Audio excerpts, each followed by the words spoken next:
what we're doing is we're loading the 20-pound bags of taro into the reefer, our stationary reefer.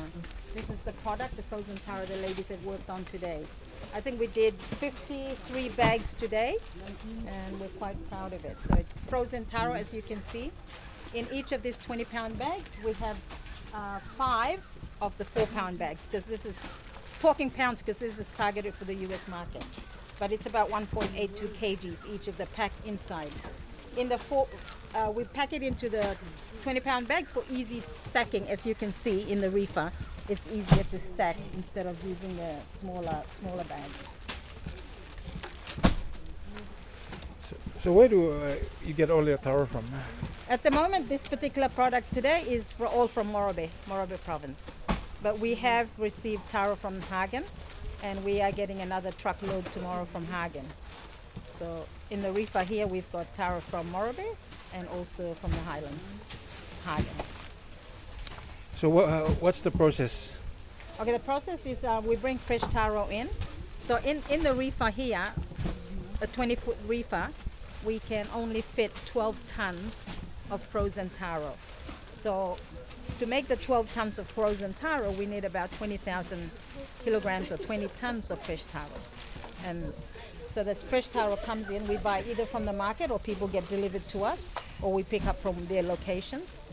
We come, then the ladies, if you want to have a look at the area over there, the ladies, they sort through the taro, they get rid of the skin, they clean it, and then give it to a next group of ladies who peel with a knife, and the next group of ladies fine peel with the peelers, and then they go into a bucket, into the sort of like an area that's secluded for, the fine product. And then the taro goes into a 4-pound bags. The ladies pick it up with a scoop, and they put it, they're not supposed to put their hands inside the bag. It goes into the bag, and then it's sealed, and then 5 of the 4-pound bags go into a 20-pound bag. It's sealed, and then it's taped for easy stacking in the reefer. So when did you start this taro business? We've been thinking about it for a long time, since we found the market through family relations, but we started in July this year. Right. So how many shipments have you made so far to the USA? 2 shipments. Of how many tons each? 12 tons. 12 tons each. Yeah. So that's 24 tons. 24,000 kilograms of frozen taro. So like the government and the people of Papua New Guinea have been talking about this for so many years, for as long as I can remember, but it's never happened. Yes. So how did you make this become a reality? Well, I think, like I just mentioned, it's really, when FPDA came and visited here, they said, what you've done is you've done it the right way. You found the market, and then you've come back to work with the farmers. So so it's really through family relations. It's hard to find market, but because through family relations, we were able to secure the market in the US. And we have got market being secured now in Australia and in New Zealand. Yes. So how many women do you employ here? Probably about 20 and about 6 guys. So what do? Are they involved in peeling? Cleaning? Yeah, different. They're all, when we started, I assessed each of them and where they would best fit to work. So some of them, they do the cleaning of the taro, and then another group do the peeling, because peeling is probably the most crucial part of the business, because it's quite hard work. So you peel with a knife, and then you fine peel with a peeler, and then you put it into a bucket, and then there's another group of ladies who clean it. We don't wash the taro, we just clean it. We use spray bottles if we need to get rid of some dirt, but otherwise by the time it reaches the women who are cutting it into cooking size pieces to put into the bag, it's cleaned.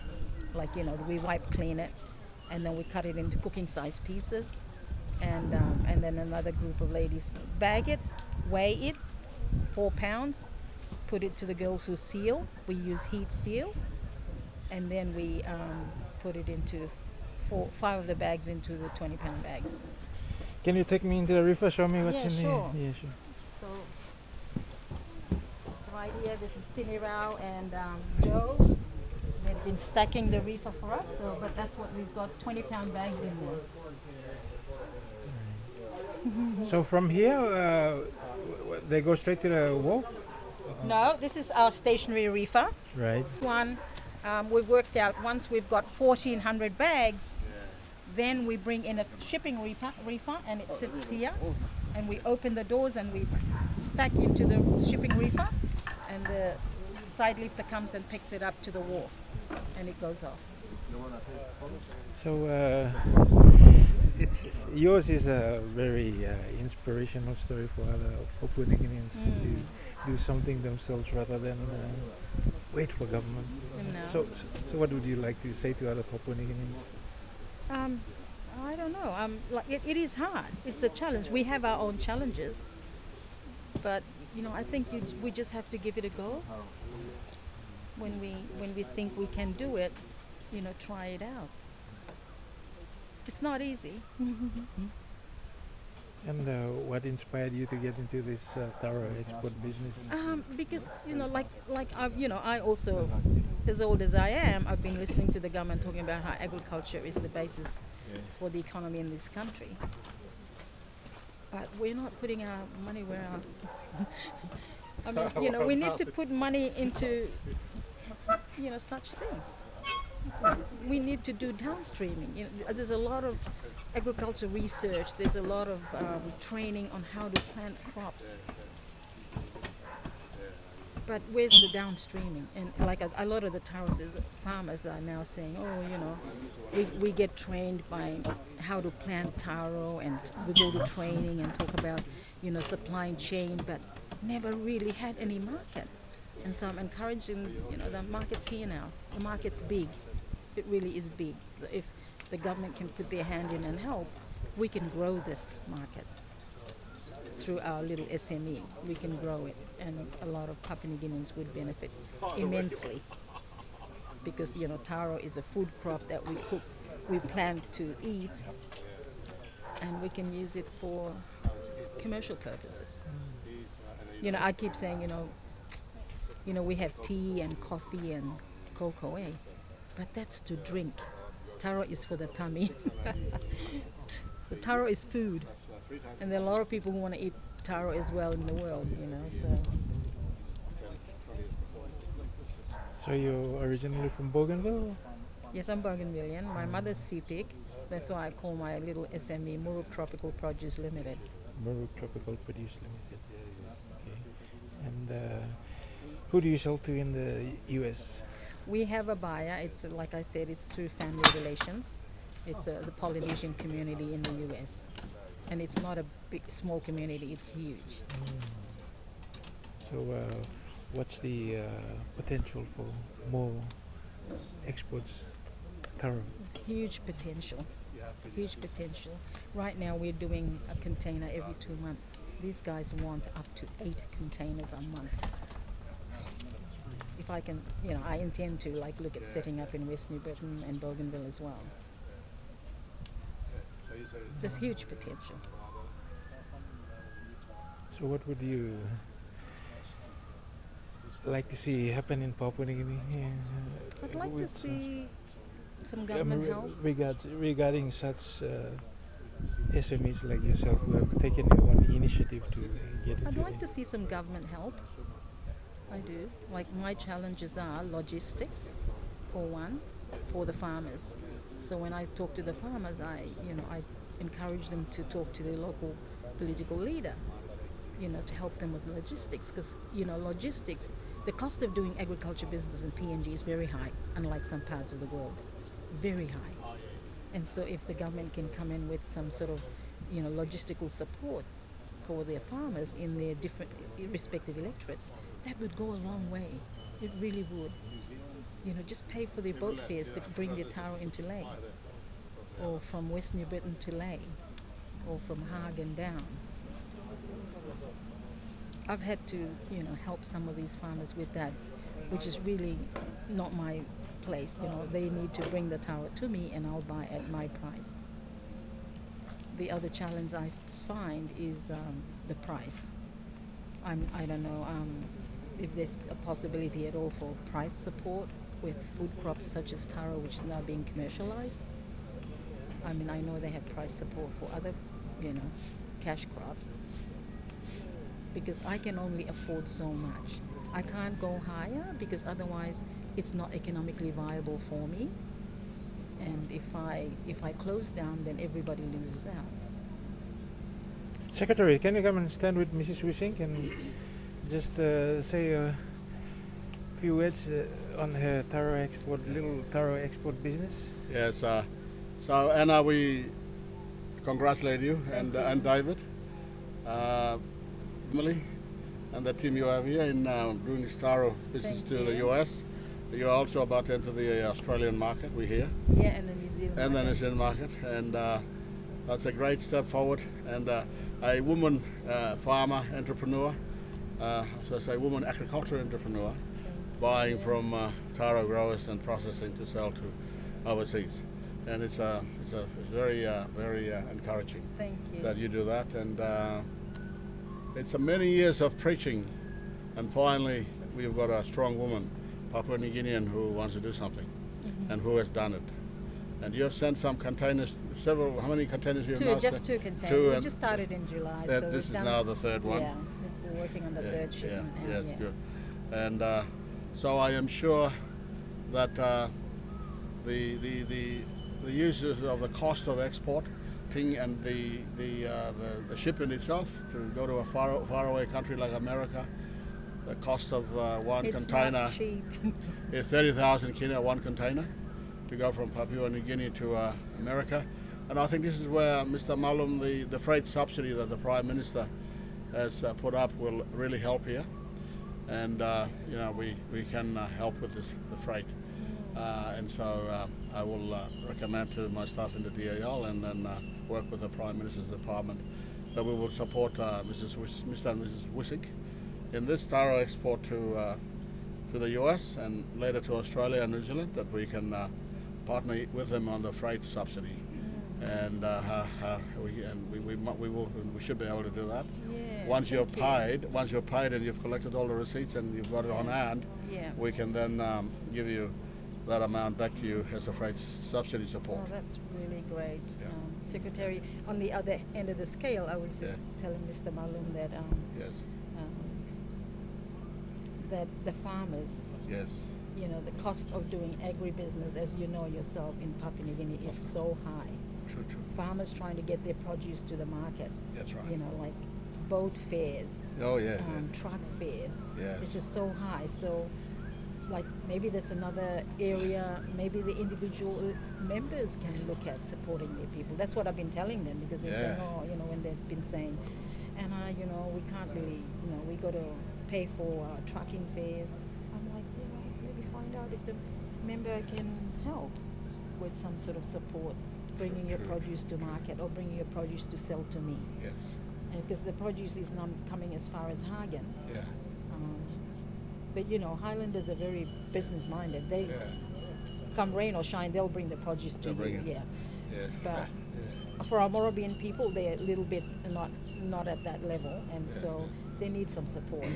Yeah, I think that even in Morobe, but also from the Highlands, if you have regular, so it has to be a regular established wholesaler who's going to buy from the local area, and then to bring it to you, and when he or she pays for freight and can obtain a receipt.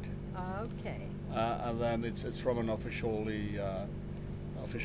transport company, or even from a PME, but the PME owner can give a true receipt. Yeah. Then this on the basis of that, the opportunity is there to reimburse. So it's on the basis of having paid. Yes. And there's evidence that there's a receipt from a reputable transport company. Then under this government freight support, that we can reimburse. Yeah. We can do it. Okay. Thank you. But thank you for visiting. Starting small, but like I was saying earlier, the market is huge. Oh yes, David just told me. Yeah, we're doing like a container every 2 months, but these guys want 8 containers a month. Right. Right. And we've So- got, the thing is, we've got the produce here. Oh yes, yes. You know, do. we have the produce in PNG. Yes. It's just a matter of, you know, coordinating well, Coordinating well and having the money to Yes, yes. go out there and having a bigger setup. As you can Yes. see, I'm doing it from backyard. Yeah, yes, yes, It's yes. a small SME. Yes, yes, yes. I've been grateful to Hornibrook Yes, yeah, or to allow you to provide- do to this. allow me to do this SME here. Yes. Because the other thing is consistent power. Yes. With the frozen product, Yep. Oh yes. you need consistent power. Definitely. And we've been grateful that here it's consistent power, and so we haven't Yes. had any issues with power Yes. to keep the frozen product Yes, yes. until it's ready to ship. Yes, Ship. yes. Yeah. Yeah, I'd say that in terms of freight subsidy, that the government funding next year can be used to support your project. Then and they have paid for it. Yes. Then there must be an evidence of a receipt payment, yes. of payment that's official, and then we can go on to a refunding of the freight. Yes. That we that's can work something. with the provincial DAL or somebody. Yeah, in terms of the transport company I that see. they use. It Yeah. could be a PMV, but the PME owner must give a good receipt Yes, with a of stamp course. of his or her truck With company. his- and with his company details on it. that's etc. right, Yeah, that's it's all gotta right. be legal, And yeah. of course, and you can verify Yeah. is this the transport company or the truck delivering Yeah. the Taro to you. Yeah. Then I'm sure we can also arrange for this freight subsidy Oh, support. we'll look into that. Thank Yep, you. very good. Yep. Thank you. Anything you. else? No, I think, but you know, I look forward to, you know, being supported in this. I look forward to growing this for the Yes. benefit of all the All farmers. these farmers yeah, who are all the there. farmers, We the need money workers. every week, yes. Like I have not made any money yet. I can tell you that. But the second shipment that went, Yes. 70,000 kina went into the villages. Yes. Oh my goodness. Yes. That's yes. a lot of money. Yes. Yes. Yes. Yes. Oh yes. So Yeah. the farmers gain the biggest benefit, Definitely. and of course the workers. Oh, of course. Employment. And you're we've been creating. patient. Eventually we'll get paid. But, yeah. That's great. You're doing a And great so thing. the second shipment is arriving on the 19th of December, or 9th of December, just in time for Christmas. Ah, yes. Yes. Yes. How long it takes to get from here to there? A long time, 8 weeks. Oh, okay. But I think this time it's Okay. probably taken 7 weeks, so it's Okay. always a shorter trip the second time around. That's what I'm told by the shipping company. Right. But yeah, but they are excited about the product. I don't know if you've seen it on our Facebook page. They're just so excited about the product. They're putting it all over Facebook and yeah, I have to visit your place. yeah. It's really a good feeling when PNG product is out there Oh, yes. in the US market. Yeah, so and people are enjoying the Taro. They love it. First they said, oh, you know, can you send us the Nari 1 and Nari 2, which is what they're used to from Samoa. Oh, yes. I'm like, that came from PNG. Try all the varieties from Papua New Guinea. That's right. They're doing that and they're just loving the produce. Very good. But when they eat the lay yellow or lay green, they really love it. It's I nice. know, and that's what Nice they're doing and now sweet. because we're packing in colors Yes. so the customer can have a, you know, Very good. a choice of what they want. Very good. Very good. So we congratulate you, Thank you. Anna and Thank David you. Wissink, and we'd like to be a partner. And Thank you. the Prime Minister's expressed twice an interest to come and see your operation. Thank you. And that I'm sure that the freight subsidy that his government has initiated, the Morobe and Western government has Yeah. initiated for agriculture, will be put to good use when we support you. Thank you. Thank you very much. Thank you.